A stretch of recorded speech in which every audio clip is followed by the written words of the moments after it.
As the writers of Game of Thrones know all too well, it's difficult to write a final episode that satisfies everyone, or anybody in the case of that particular finale. It's especially difficult in an age of instant reaction on social media and endless fan theorizing. This list collects 10 of the weirdest endings for much-loved TV series that delighted, flummoxed, and horrified viewers. I'm Jess from Whatculture, and here are the 10 most bizarre TV series finales in history. Number 10. Riker and Troy upstage the crew of the original Enterprise.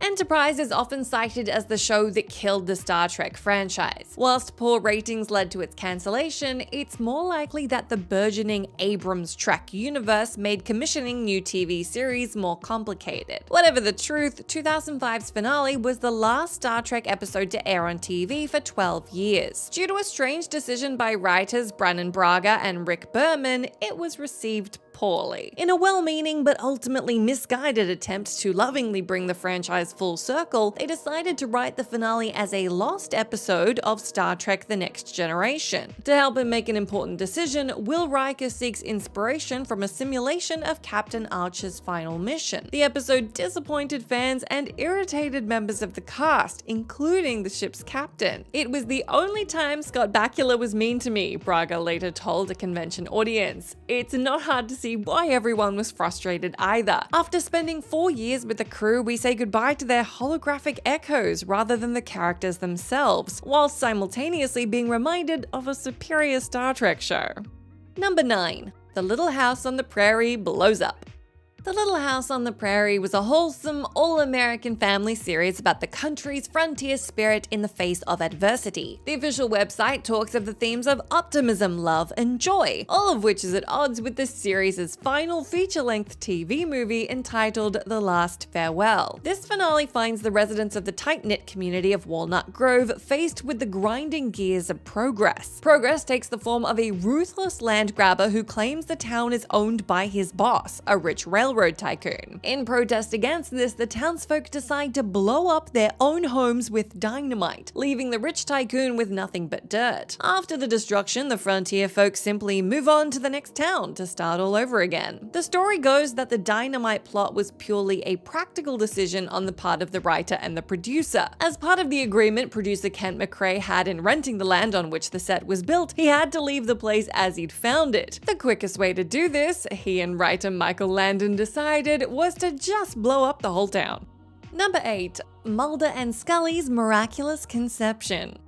The original X-Files series finale in 2002 was a chaotic climax of 9 seasons worth of conspiracies. When the series came back in 2016, there was a hope that fans would get something more satisfying. The 11th season was loosely tied together by the search for their son William, who wasn't their son at all. The season premiere had revealed him to be the son of Scully and the cigarette-smoking man, the result of a non-consensual science experiment conducted by the latter. William was technically Mulder's half-brother. The series ends with a blood-soaked finale that asked more questions than it answered. In 43 minutes, Skinner kills Reyes, the cigarette-smoking man presumably kills Skinner, cigarette-smoking man kills William, believing him to be Mulder, Mulder kills the cigarette-smoking man, Scully reveals that she's miraculously pregnant, William is able to survive the shooting due to his regenerative abilities. It's a lot to take in. This was never intended as the very end of The X-Files, and Carter harbors hopes of a 12th season to build on the events he set up. Gillian Anderson has no intention to return, however, so for now, this brutal gunfight marks an abrupt ending for decades of mythology. Number 7. The long-running Texan oil and cattle ranching drama Dallas ended in 1991 with a spectacularly out-there finale. It may have once revealed a whole season to have been a dream, but the final episode went several steps further. It begins with lead character J.R. Ewing drunk and alone, contemplating suicide. He's visited by a spirit who shows him just how the world would have been if he'd never been born. In a direct lift from It's a Wonderful Life, J.R. and his guardian angel watch as his brother Bobby becomes a down and out, out, and his brother Gary runs the family business into the ground. It soon becomes clear that several people actually benefited from never having met JR. His ex-wife becomes a highly successful actress, whilst a distant relation never learns of his connection to JR and lives a fulfilling family life. After these revelations, the guardian angel reveals himself to be a demon and demands that JR kill himself to improve everyone's lives. Staring at this demon in the mirror, JR raises the gun to his head and we hear a gunshot ring out, his fate unknown. In a bizarre coincidence, a month later, David Lynch's subversive soap Twin Peaks also ended with the protagonist doing himself considerable harm in front of a mirror. Number 6. Beckett and Castle die? Castle was always a bit of a tonal mishmash. It was a frothy romantic comedy about a roguish crime writer and a steely detective that also featured grisly murders. It was basically moonlighting for the CSI generation. Once the series eventually paired Castle and Beckett, played by Nathan Fillion and Stana Katic respectively, they had to find dramatic ways to challenge the relationship. Rather than infidelity or divorce, there were new careers, kidnappings, amnesia, and in the final episode, a double shooting that left them both bleeding out on the floor of their apartment. This ending was originally intended as a cliffhanger that would have led into the 9th season. When the production team discovered that there would be no next season, they were granted permission to hastily insert an epilogue. Taking place 7 years later, Castle and Beckett are seen to be enjoying breakfast with their 3 children, having apparently survived the shooting. Some fans reacted with frustration at the insulting happily ever after climax, whilst others pondered whether or not the ending was an idealized future dreamt up by 2 dying lovers. Number 5. Kenneth the Page is immortal. In the hands of any other writers than Robert Carlock and Tina Fey, the final scene of 30 Rock's last episode would have been an indulgence too far. Far from being a disaster, it's a meta gag that stays true to the show's absurdist streak. The final episode is fairly standard sitcom fare, or as standard as a show like 30 Rock can manage. Liz Lemon becomes a mother to 2 adopted kids, Jack Donaghy finds himself again, and production on TGS comes to an end. It's in the final coda to the episode that things get wonderfully weird. The new head of the network, Kenneth Parcell, is listening to a sitcom pitch from Ms. Lemon, based on the stories of her great-grandmother. Giving the audience a knowing look, Kenneth commissions the show, and the camera zooms out to reveal flying cars in the background. We're far in the future, and he hasn't aged a day. It's a very silly joke, but a brilliant payoff to one of 30 Rock's most enduring gags. That is, what's going on with Kenneth? Well, he's an immortal who loves television. Number 4. St. Elsewhere took place inside a child's mind.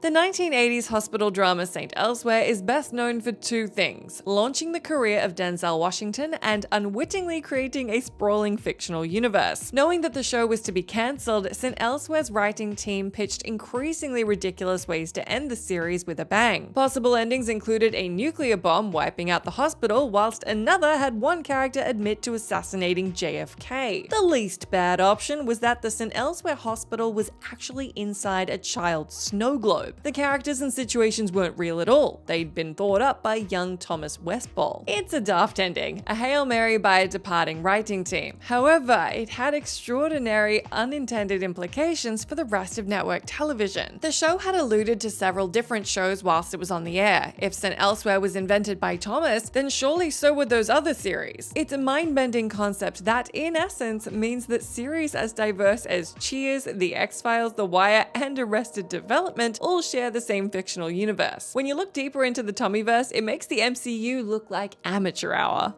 Number 3. The Dinosaurs Face the Ice Age.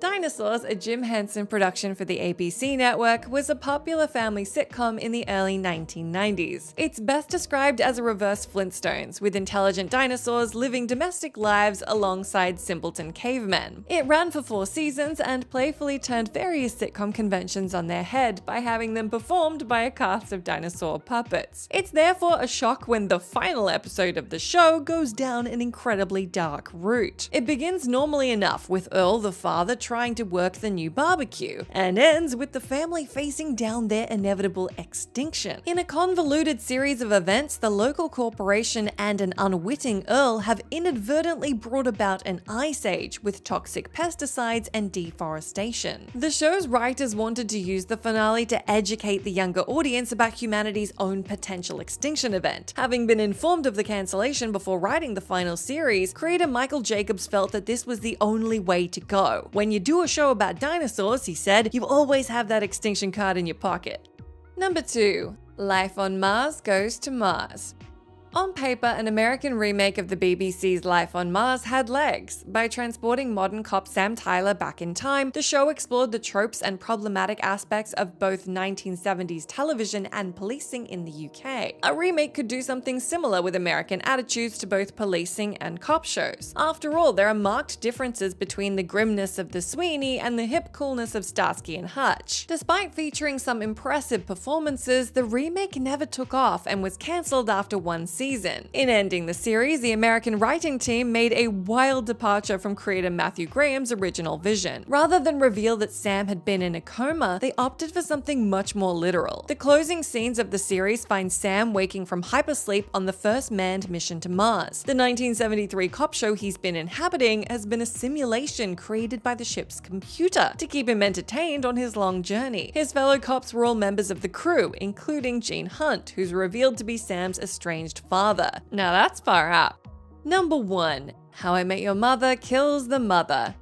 Yes, you saw this one coming. How I Met Your Mother's finale is notoriously controversial and regularly features in lists of the very worst season finales. After spending 9 seasons and nearly a decade building up to Ted Mosby meeting his future wife Tracy, the season finale gives viewers exactly what they want. Then it does something crazy. It kills her. The show's final episode jumps through 10 years of the characters' lives to reveal that Tracy died of an undisclosed illness after 4 years. To make matters worse, it's also revealed that the series' framing device, Ted's story to his teenage kids, hasn't been about the mother at all. It was all a means to seek their permission for him to get back together with his ex-girlfriend Robin. The kids give their blessing and he runs off to be reunited with her. Creators Carter Bays and Craig Thomas had conceived this finale during production on the second series. 8 years of speculation and emotional investment later, it just feels gross, as we're told rather than shown that Ted has grieved Tracy's abrupt death for 6 years, and the closing scene of him arriving at the doorstep of the one who got away isn't the big romantic ending the show thinks that it is.